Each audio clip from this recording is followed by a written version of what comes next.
अधिकतर लोग कयामत का विमान या बोइंग E4 के बारे में जानते हैं, लेकिन कम ही लोग इसके असली नाम का मतलब जानते हैं। ये नाम दिमाग में रोचक तस्वीरें बना देता है ना?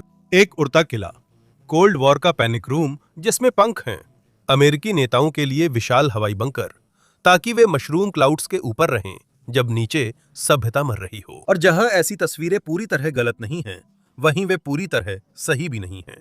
अगर हम इस बारे में बहुत सख्त होना चाहें, जो कि हम बिल्कुल करना चाहते हैं। E4 सिर्फ अहम लोगों को ही नहीं, बल्कि कुछ अमूर्त चीजों को भी जिंदा रखने के लिए बनाया गया था। कमांड की श्रृंखला और उसके जरिए पूरा राष्ट्र। E4 का उड़ता हुआ पेंटागन होना इसे साधारण या संक्षिप्त कहानियों से ज्यादा दिलचस्प बनाता है। अमेरिका को उड़ता पेंटागन क्यों चाहिए था? असल में यह एक साधारण समस्या हल करने के लिए है। सामान्य कमांड पोस्ट स्थिर होते हैं, जो बड़ी तस्वीर में कमजोर विकल्प है। सोचिए, डेफकॉन 1 है, आईसीबीएम्स के रास्ते में होने की पुष्टि हो चुकी है। बाहर कोई काउबॉय न्यूक पर ये हॉ कर रहा है। क्या आपको नहीं लगता कि उस दिन Kim Jong Un, Vladimir Putin या जो भी होगा सीधे पेंटागन के पोस्ट बॉक्स में एक वॉरहेड डाल देगा? मेरा मतलब है, बिल्कुल करेगा।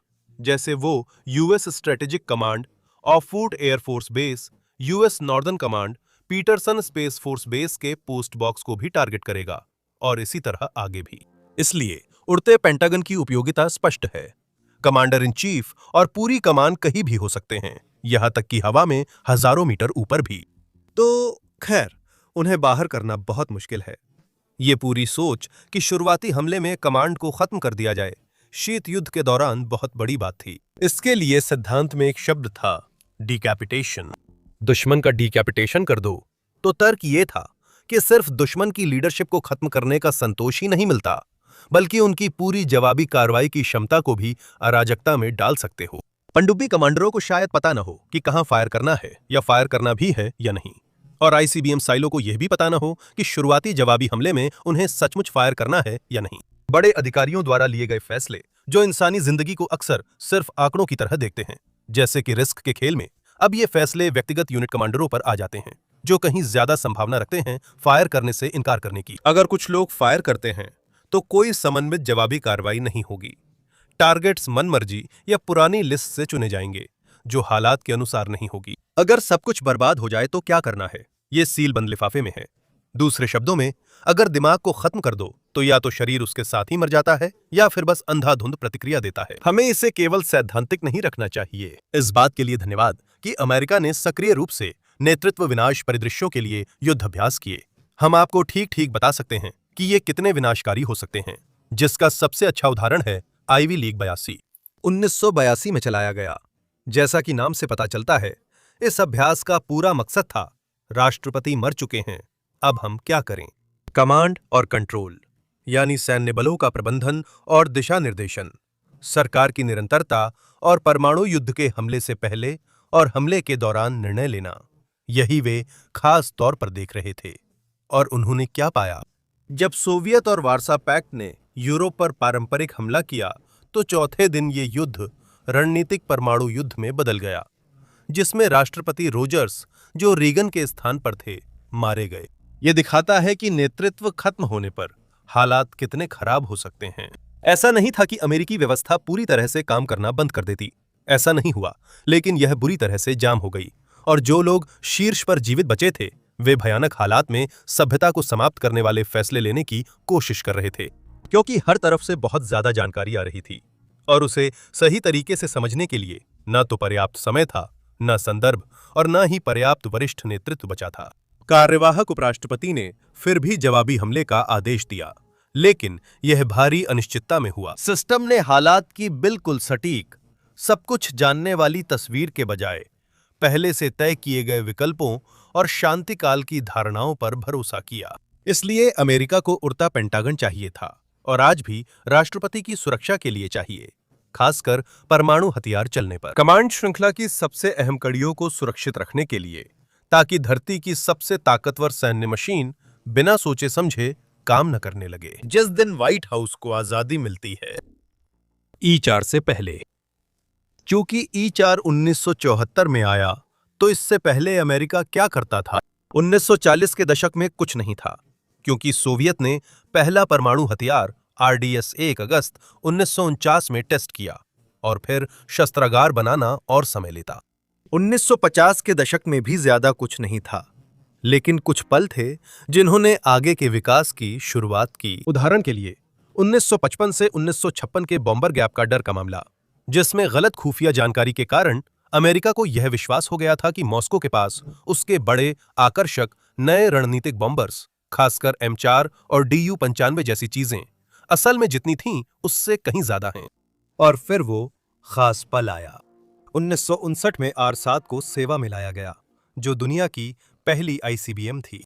ये उतनी सटीक नहीं थी और इसकी संख्या भी ज्यादा नहीं थी, फिर भी ये एक बड़ा तथ्य था। अब सोवियत संघ जब चाहे अमेरिका के मुख्य भूभाग पर हमला कर सकता था, और इसी के साथ पेंटागन ने समाधान ढूंढना शुरू कर दिया।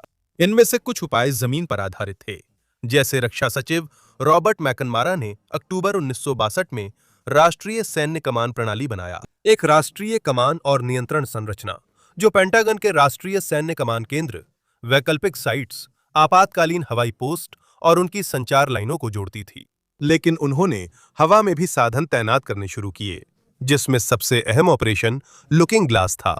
इसने मूल रूप से स्ट्रैटेजिक एयर कमांड के भूमिगत मुख्यालय की एक उड़ती हुई प्रतिकृति बना दी, एक हवाई बैकअप कमांड संरचना जो जरूरत पड़ने पर आगे आकर कमान संभाल सकती थी अगर सामान्य मुख्यालय, आप जानते हैं, नक्शे से मिटा दिया जाए। और चूंकि उन दिनों अमेरिकियों ने कोई कसर नहीं छोड़ी थी, लुकिंग ग्लास ने 1961 से 1990 तक 29 सालों तक हमेशा कम से कम एक विमान हवा में रखा। ये सिर्फ जनरलों से भरे जेटलाइनर नहीं थे, बल्कि बहुत गंभीर और खास उपकरण थे।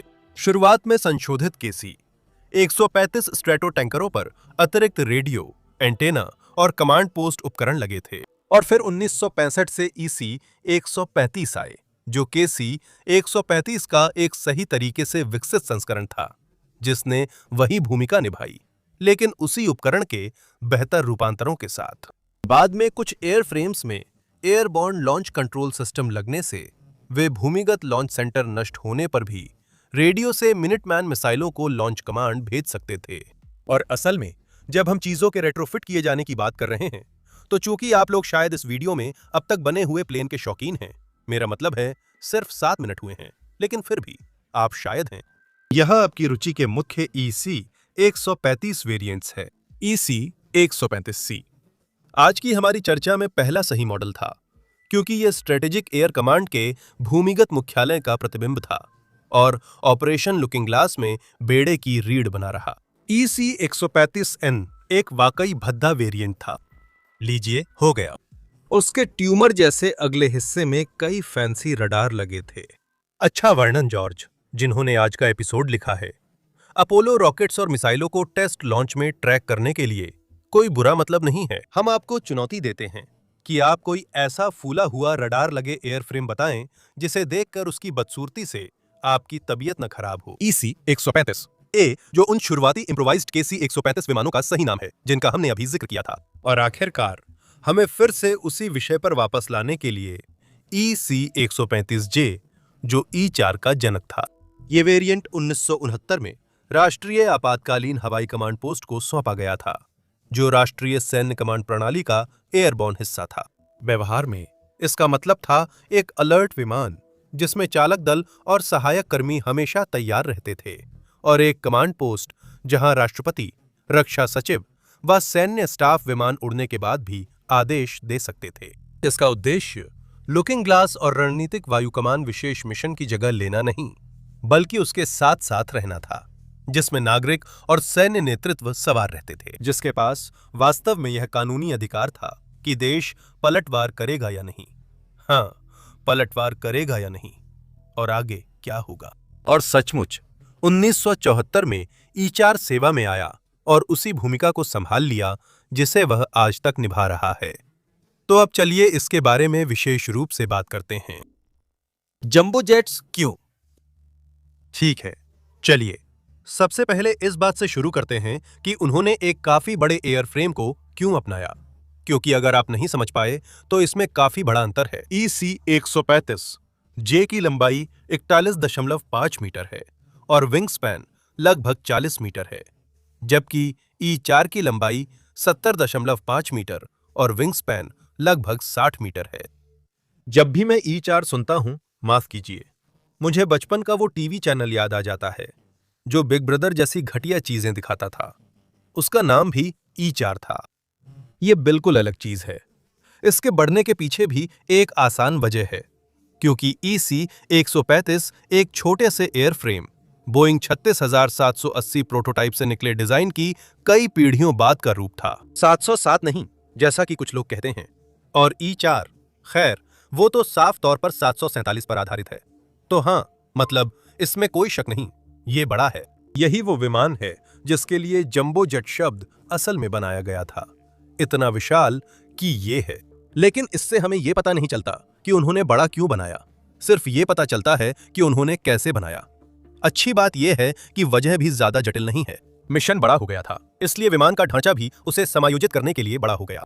शुरुआती लुकिंग ग्लास और national emergency airborne command post में मिशन बस अधिकारियों को परमाणु विस्फोटों से दूर ले जाकर संपर्क और कमांड की श्रृंखला बनाए रखना था। यह अब भी बड़ा मिशन था, लेकिन ऐसा मिशन जो 25,000 बार फिर से डिजाइन हुए नैरो बॉडी एयरलाइनर के पिछले हिस्से में आसानी से हो सकता था। 70 के दशक तक इसका दायरा इतना बढ़ गया कि अब केबिन से ही जंग का संचालन और समन्वय किया जाने लगा, जिससे ज्यादा जगह की जरूरत हुई। हम राष्ट्रीय कमान प्राधिकरण, battle staff, communication operators, briefing rooms, काम और आराम की जगह, बकेट स्टोरेज के लिए जगह की बात कर रहे हैं। जो कुछ भी एक भूमिगत कयामत के बंकर से किया जा सकता था और जिसकी जरूरत थी, वो सब कुछ एक हवाई जहाज के पिछले हिस्से में ठूस दिया गया था।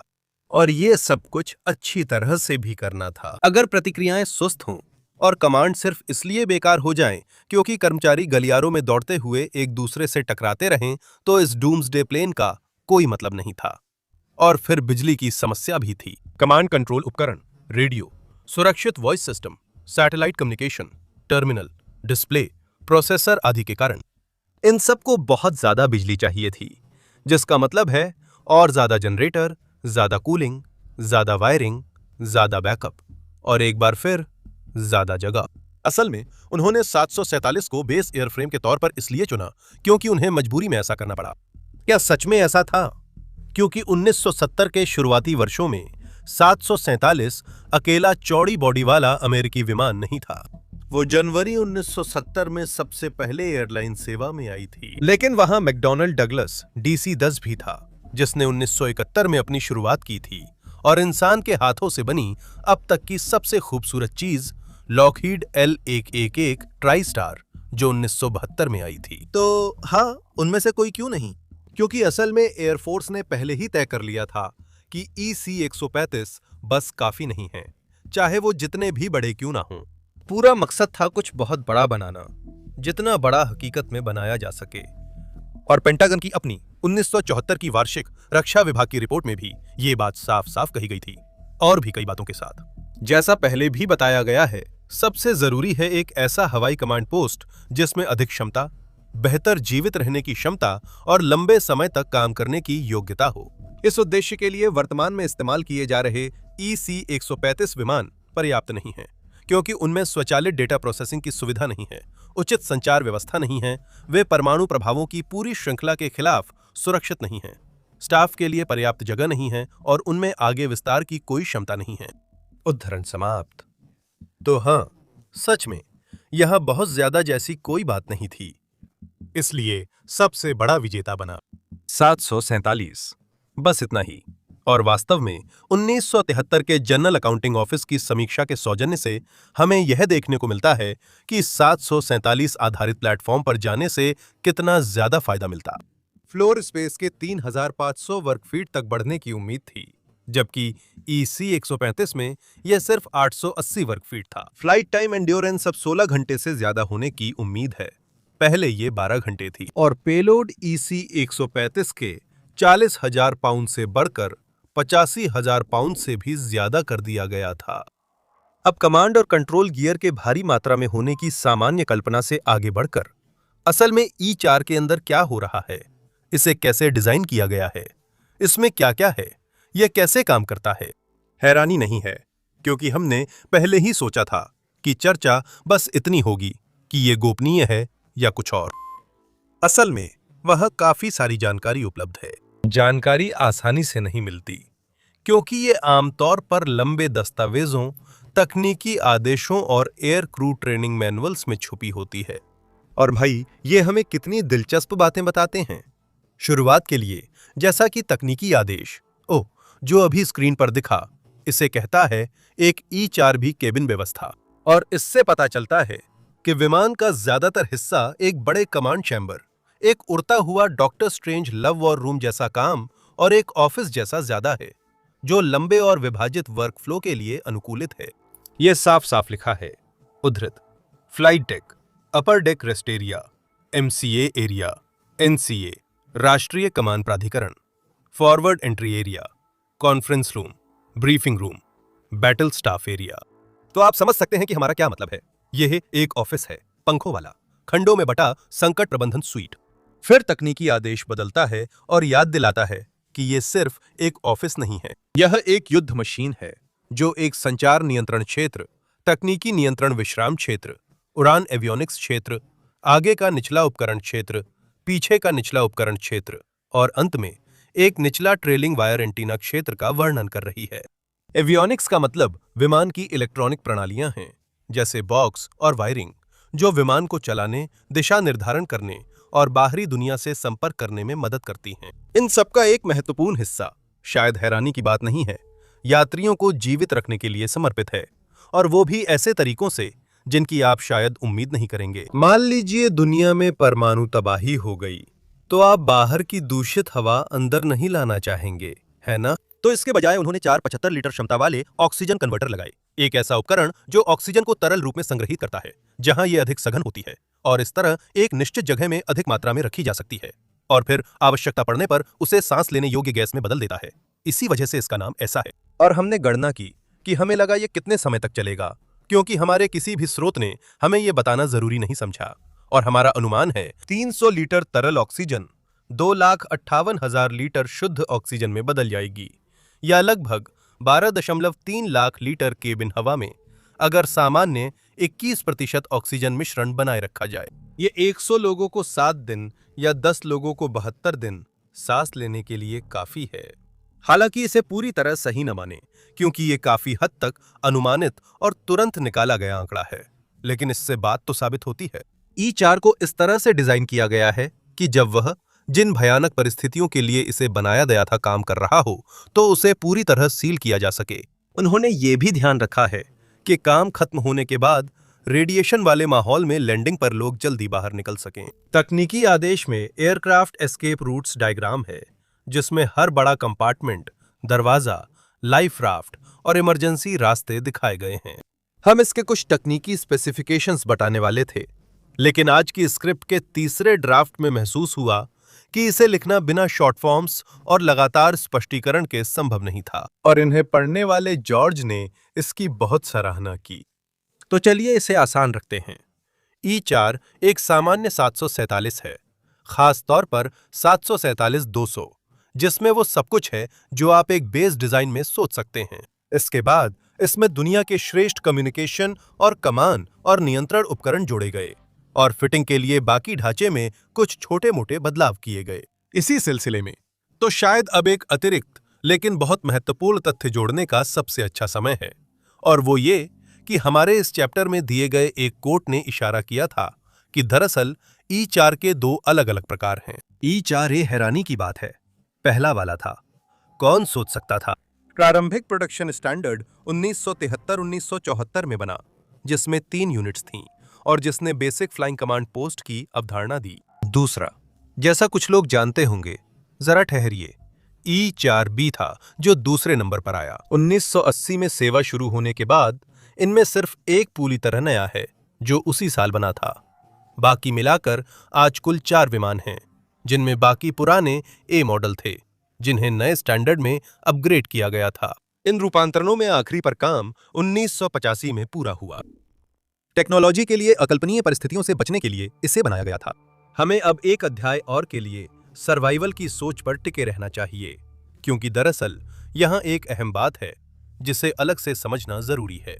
जब बम गिरने लगते हैं तो यह इलेक्ट्रोमैग्नेटिक पल्स या संक्षेप में ईएमपी से आखिर कैसे बचता है? और अगर आप सोच रहे हैं कि वो क्या है, तो वो बिल्कुल वैसा ही है जैसा सुनाई देता है, यानी इलेक्ट्रोमैग्नेटिक ऊर्जा का एक बहुत ही कम समय के लिए आने वाला झटका। परमाणु बम इन्हें इसलिए पैदा करते हैं क्योंकि गामा किरणें, जिनकी काफी बड़ी मात्रा विस्फोट के दौरान निकलती है, हवा के अणुओं से टकराती हैं और हाई एनर्जी कॉम्पिटन इलेक्ट्रॉनों को बाहर निकाल देती हैं। फिर पृथ्वी का चुंबकीय क्षेत्र उन्हें मोड़ता है, जिससे तेजी से बदलता विद्युत और चुंबकीय क्षेत्र बाहर फैलता है।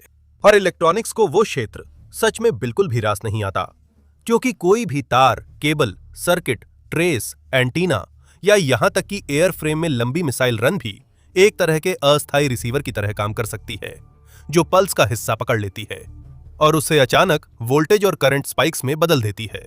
ये पावर सप्लाई जला सकता है, लॉजिक, मेमोरी करप्ट कर सकता है या सिस्टम्स को लैचअप में डाल सकता है, जिससे कंपोनेंट्स शॉर्ट होकर जल सकते हैं। अगर न्यूक्लियर ईएमपी पल्सेस ऊंचाई पर विस्फोट हो तो बड़े क्षेत्र को कवर कर सकते हैं। परमाणु विस्फोट जितनी ज्यादा ऊंचाई पर होता है, उसकी गामा किरणें उतने ही बड़े वायुमंडलीय हिस्से से टकरा सकती हैं और इसलिए उतने ही बड़े क्षेत्र में पृथ्वी का चुंबकीय क्षेत्र उन छिटके हुए इलेक्ट्रॉनों को फैलती हुई पल्स में बदल सकता है। हमारे पास इसका डेटा है। ऑपरेशन रेडविंग का डिकोटा विस्फोट जून 1956 में बिकिनी एटोल पर अमेरिकियों द्वारा किया गया 1.1 मेगाटन का धमाका जमीन से सिर्फ 3 मीटर ऊपर हुआ था। इसका ईएमपी सबसे ज्यादा ताकतवर अपने विस्फोट केंद्र से 3.2 से 8 किलोमीटर की दूरी पर था और इलेक्ट्रॉनिक्स के लिए खतरा 12.8 किलोमीटर तक बना रहा। और सच कहे तो इतनी दूरी असल में कुछ भी नहीं है।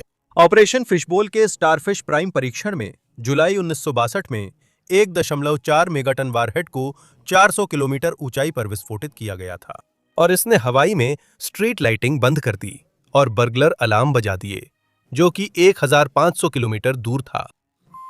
हाँ, ई4 के डिजाइनरों ने ईएमपी से बचाव को सही तरह गंभीरता से लिया। लोग लड़ाई में विस्फोट की ऊंचाई का असर बढ़ा चढ़ाकर बताते हैं, जबकि असल में ये अधिकतम कुछ 100 मीटर ही होता है। वीडियो गेम्स और फिल्मों में परमाणु बम फटने पर जहाज गिरते दिखते हैं। हाँ, मानो असली दुनिया में भी ऐसा सचमुच होता हो। और ये सिर्फ तब की बात नहीं जब इन्हें जानबूझकर ऊंचाई पर फोड़ा जाए, खासकर उनके ईएमपी प्रभाव के लिए, जो असल दुनिया की रणनीति में भी होता है। खुशकिस्मती से हमें ईएमपी से चीजों को कैसे सुरक्षित रखना है, ये हम बहुत पहले से जानते हैं, यहां तक कि उससे भी पहले, जब हम असल में परमाणु बम बना पाएं।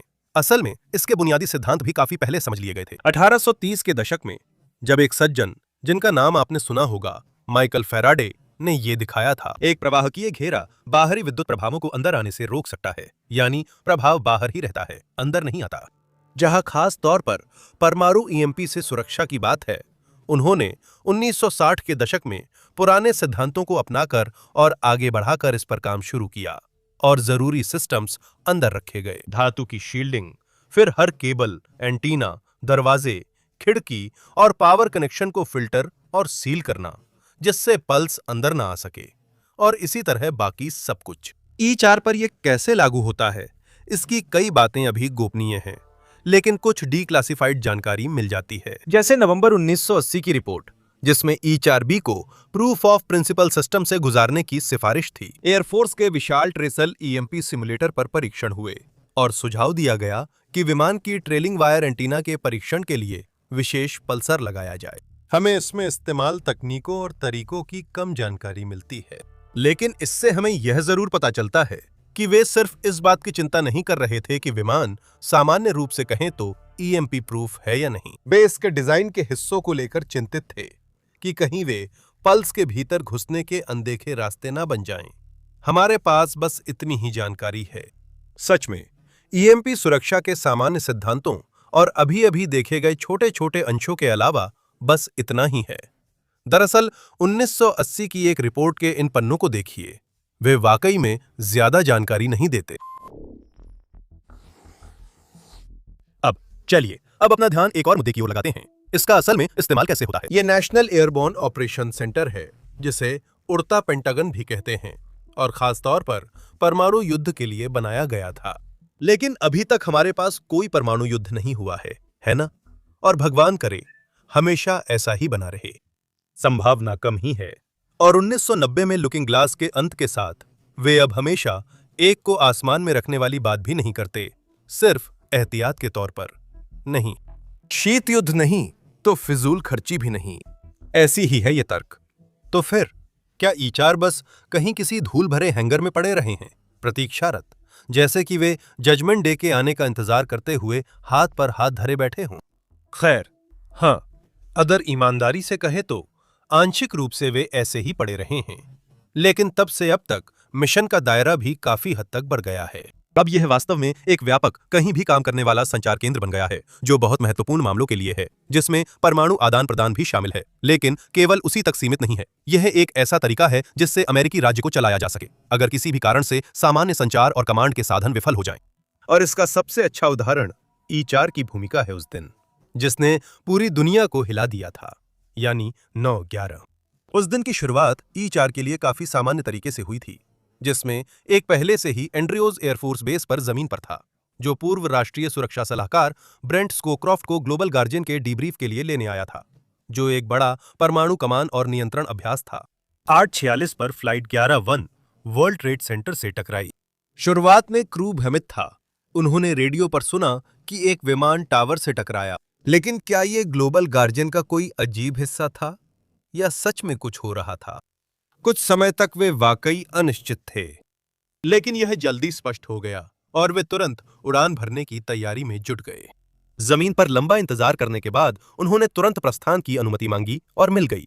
वे उस हवाई क्षेत्र में ऊपर चढ़ने लगे जिसे अमेरिका द्वारा अपने नागरिक हवाई क्षेत्र को पूरी तरह बंद किए जाने के कारण नागरिक विमानों से तेजी से खाली कराया जा रहा था। वह विमान अंत में अफर्ट एयरफोर्स बेस गया और एयरफोर्स 1 से कुछ पहले उतरा।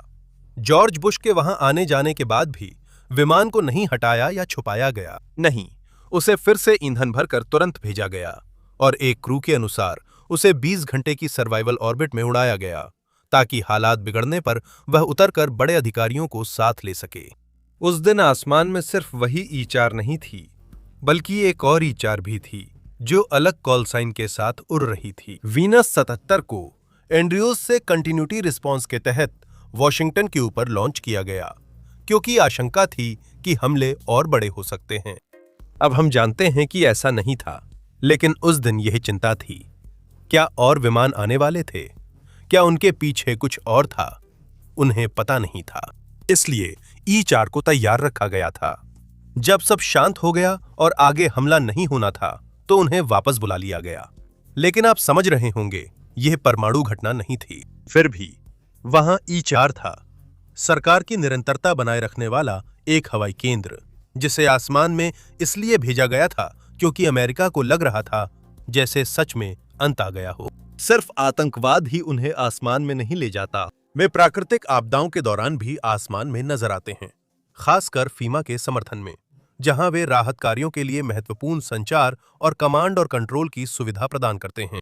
1995 में यूएस वर्जिन आइलैंड्स में आए हरिकेन मेरिलिन इसका प्रमाण है, जब इसने ये भूमिका निभाई। कांग्रेशनल रिसर्च सर्विस ने दर्ज किया कि फीमा ने तूफान के तुरंत बाद 16 सितंबर को national emergency response management team को सेंट थॉमस ले जाने के लिए इसे बुलाया। फीमा के अनुसार पहली बार किसी आपदा राहत में ई4 का उपयोग हुआ। इसके अलावा ई4 का एक और आधुनिक, थोड़ा उबाऊ उपयोग है। यह रक्षा सचिव का उड़ता हुआ कार्यालय है, विशेष रूप से टाइटल टास्क कमांड और कंट्रोल कनेक्टिविटी बनाए रखने के लिए, जो यूएस कोड के टाइटल खा को संदर्भित करता है। यह सशस्त्र बलों का मुख्य संघीय कानून है, जिसमें उनकी संरचना, भूमिकाएं और कमांड स्ट्रक्चर हैं, और सचिव को रक्षा विभाग पर अधिकार, निर्देशन और नियंत्रण प्राप्त है। इसीलिए ई4 जरूरी है, ताकि वे अपने अधिकारों का इस्तेमाल दुनिया में कहीं से भी कर सकें। हमारा मतलब सच में कहीं से भी है, क्योंकि वर्षों में उन्होंने रक्षा सचिवों को इराक जैसे स्थानों तक पहुंचाया है। 2005 में रम्सफेल्ड के तहत, 2007 में गेट्स के तहत नाटो के लिए सिविल, 2012 में पेनेटा के तहत किर्गिस्तान के बिश्केक, 2013 में हेगल के तहत इजराइल, जॉर्डन, सऊदी अरब, मिस्र और यूएई, 2017 में मैटिस के तहत ब्रुसेल्स, 2019 में एस्पर के तहत सिडनी, फिर न्यूजीलैंड, मंगोलिया, दक्षिण कोरिया और जापान। आसमान में अकेला विमान नहीं था। मुझे माफी मांगनी होगी, क्योंकि शायद मैंने आपको गुमराह किया। हम E4 को डूम्सडे प्लेन कह रहे थे, जिससे ऐसा लग रहा था कि वही एकमात्र है। असल में नहीं, ऐसा नहीं है। और मेरा मतलब ये नहीं है कि हमारे पास कुछ पुराने मॉडल थे वगैरह वगैरह। नहीं, मेरा मतलब है कि इसका एक समकालीन भी है, यही अभी के समय में। खास तौर पर वो है रूसी Il-80। और हम बस इतना कह रहे हैं उन सभी लोगों से जिन्होंने हमारे उस बयान पर आपत्ति जताई थी कि हर एक फूला हुआ अनोखा विमान भद्दा होता है।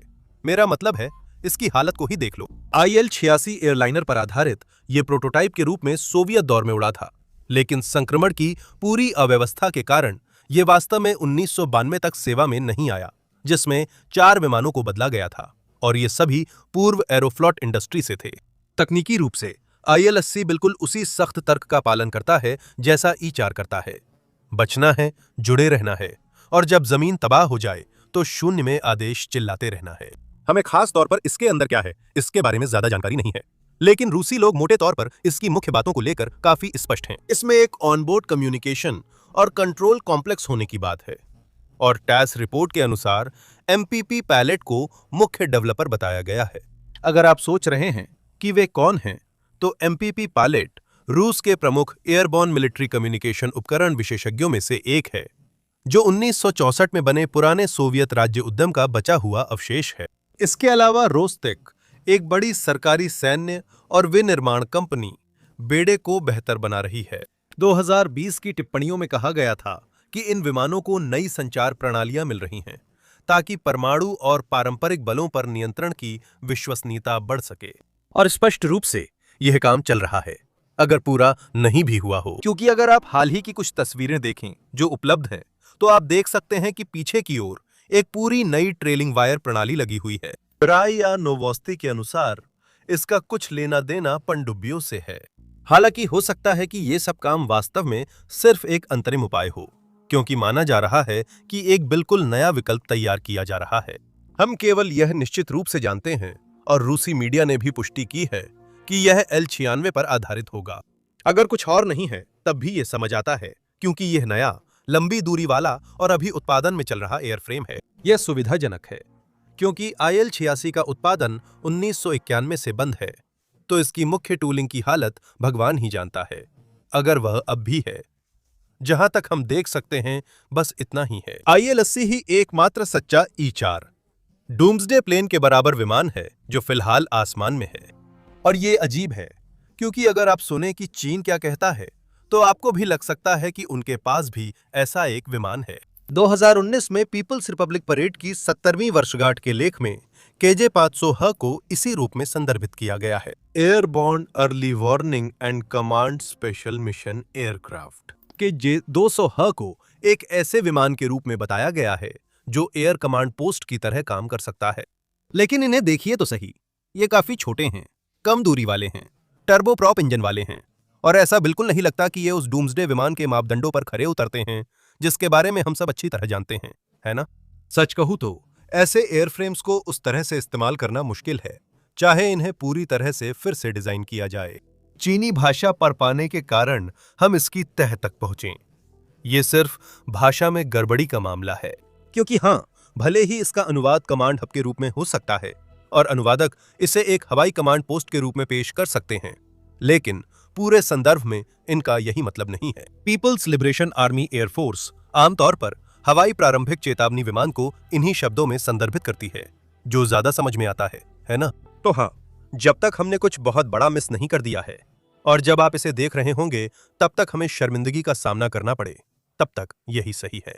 चीन अपने विश्व स्तरीय एरोस्पेस सेक्टर और सुपर पावर बनने की स्पष्ट महत्वाकांक्षाओं के बावजूद एक डूम्सडे प्लेन नहीं रखता है। हमने जो चीजें मिस की हैं उनकी बात करें तो चलिए एक पल के लिए E6 के बारे में बात करते हैं।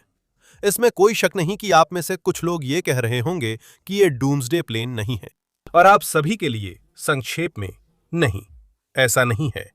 कम से कम उस तरह नहीं जैसे E4 और Il-80 हैं, क्योंकि हाँ, E6 बिल्कुल अमेरिका की व्यापक एयरबॉर्न न्यूक्लियर कमांड और कंट्रोल संरचना का हिस्सा है। 1989 में TACAMO take charge and move out भूमिका के लिए सेवा में आए इस विमान का मिशन APSI बैलिस्टिक मिसाइल पनडुब्बियों से सुरक्षित संपर्क बनाए रखना है। बाद में E-6B रूप में इसने लुकिंग ग्लास मिशन भी संभाले और एयरबॉर्न लॉन्च कंट्रोल सिस्टम का संचालन किया।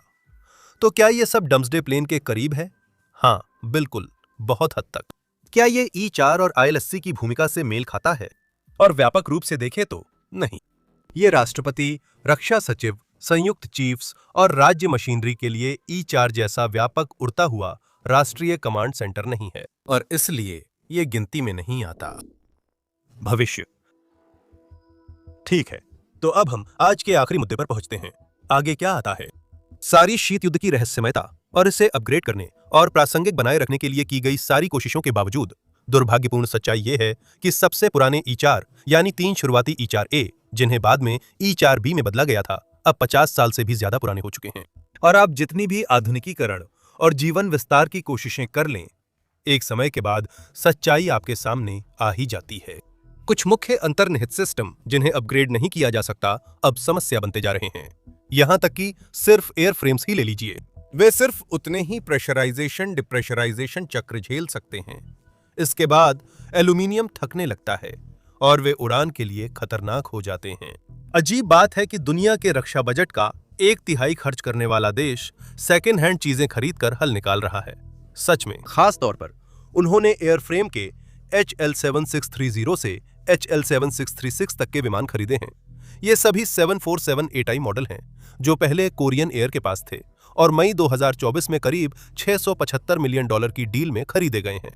और अब जब ये विमान सिएरा नेवादा में हैं, कम से कम अगर उनके रजिस्ट्रेशन पेपर्स पर भरोसा किया जाए, तो डिपार्टमेंट ऑफ डिफेंस इन पर और $13 बिलियन खर्च करेगा इन्हें E-4C में बदलने के लिए, जो एक नया वेरिएंट है और एक नए प्रोग्राम के तहत आएगा। यह survivable airborne operation centre programme पुराने national airborne operation centre programme की जगह लेगा।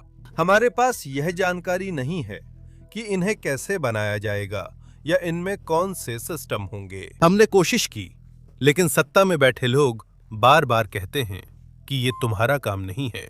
जो कंपनी अपग्रेड कर रही है, सिएरा नेवादा कॉर्पोरेशन, मान लेते हैं कि हम उनके रजिस्ट्रेशन दस्तावेजों पर भरोसा कर सकते हैं, उसने कहा। USAF द्वारा SNC का चयन OEM के अलावा किसी अन्य को दिया गया सबसे बड़ा विमान आधुनिकीकरण अनुबंधों में से एक है। यह नई अधिग्रहण पद्धति ओपन सिस्टम्स को प्राथमिकता देती है, जिससे नवाचार, गति और लागत प्रतिस्पर्धा बढ़ती है। और अगर आप उस बड़े पुराने कॉर्पोरेट भाषा के ढेर से कुछ बना सकते हैं, तो भाई कमाल है, लेकिन मेरे लिए तो वो सब शोर जैसा था।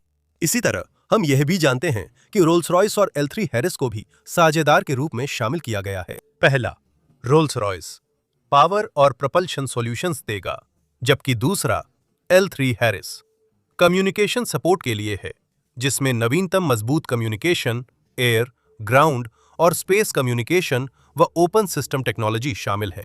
तो कुल मिलाकर हमें E-4C की जानकारी नहीं है, लेकिन यह बड़ा और प्रभावशाली होगा और कोरियन एयर के पुराने यात्री विमानों से बनेगा। और बस इतना ही हमें पता है।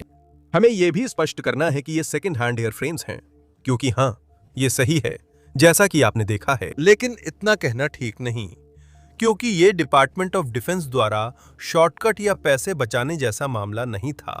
नहीं, उन्हें सेकेंड हैंड खरीदना पड़ा, क्योंकि 747 का प्रोडक्शन 2023 में बंद हो गया था और असल में अब जंबो जेट्स का जमाना ही नहीं रहा। पुराना हब एंड स्पोक मॉडल, जिसने जंबो जेट्स को एयरलाइंस के लिए आर्थिक रूप से व्यवहार्य बनाया था, जिसमें एयरलाइंस लंबी दूरी की उड़ानें चुनिंदा डेस्टिनेशनों तक भरपूर पैसेंजर के साथ उड़ाती थीं और फिर छोटे फीडर रूट से यात्रियों को अंतिम गंतव्य तक पहुंचाती थीं, अब लगभग खत्म हो गया है।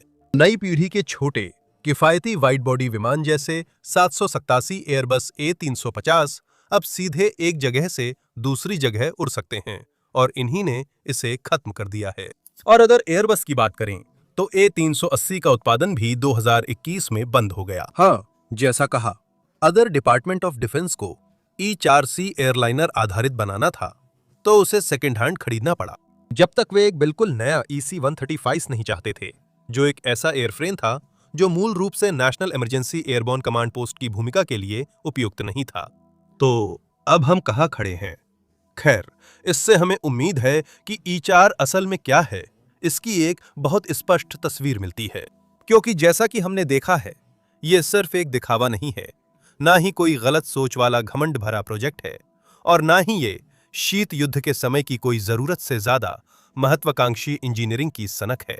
ये एक असली विमान है जिसे एक असली जरूरत को पूरा करने के लिए बनाया गया है, और फिलहाल ये एक असली सिद्धांतगत आवश्यकता को पूरा करने के लिए सबसे उन्नत विमान है। ये सबसे जरूरी है, सिर्फ जजमेंट डे से बचने के लिए नहीं, बल्कि ये भी सुनिश्चित करने के लिए कि अमेरिका, चाहे वो अपने पुराने स्वरूप की तबाह और विकिरणग्रस्त छाया भर ही क्यों न रह जाए, उसके साथ जीवित रहे। देखने के लिए धन्यवाद।